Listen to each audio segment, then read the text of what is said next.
మోడీ కాలం పూర్తయిపోయింది. ఇప్పుడు అతను ఇన్‌ఫ్రాస్ట్రక్చర్ అయితే బానే చేశాడు గానీ, ఇవాల్టి డే డేటెడ్‌గా ఉన్నటువంటి టెక్నాలజీకి ఆయన ఔట్‌డేటెడ్ అని చెప్పేటటువంటి కావాలని మన తెలుగు రాష్ట్రాల నుండి సృష్టిస్తున్నటువంటి సందర్భంలో ఆహ్, ఏ నాయకుడైనా ఒక నిర్దిష్ట సమయానికి నిర్దిష్ట పనులకు సరిపోతాడు.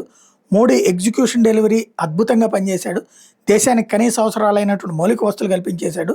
ఇక రాబోయేటటువంటి technology, AI, quantum computing, global supply chain management చుట్టూ తిరుగుతున్న నేపథ్యంలో ఆయన పక్కకెళ్ళిపోవాలి అన్నటువంటి వాళ్ళది ఒక విచిత్రమైనటువంటి మనస్తత్వం.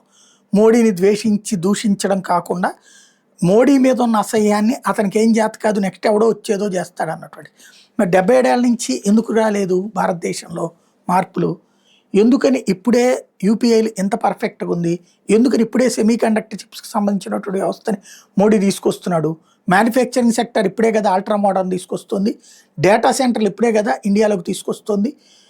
షిప్ బిల్డింగ్ లాంటి వాటిట్లో ఇక్కడే కదా చేసుకొస్తుంది. అట్లాగే సోలార్ పవర్‌ని విపరీతంగా పెంచుతుంది ఇప్పుడే కదా! మరంటే ఈనాటి కాలానికి అనుగుణంగానే కదా తీసుకొస్తుంది మోడీ. మరి ఎక్కడ ఫెయిల్ అయ్యాడు? అంటే వీళ్ళ మనసుల్లో ఫెయిల్ అయ్యాడు. వీళ్ళ నాయకులు గొప్పోళ్ళు అనుకునే వాళ్ళ చేతుల్లో ఫెయిల్ అయ్యాడు.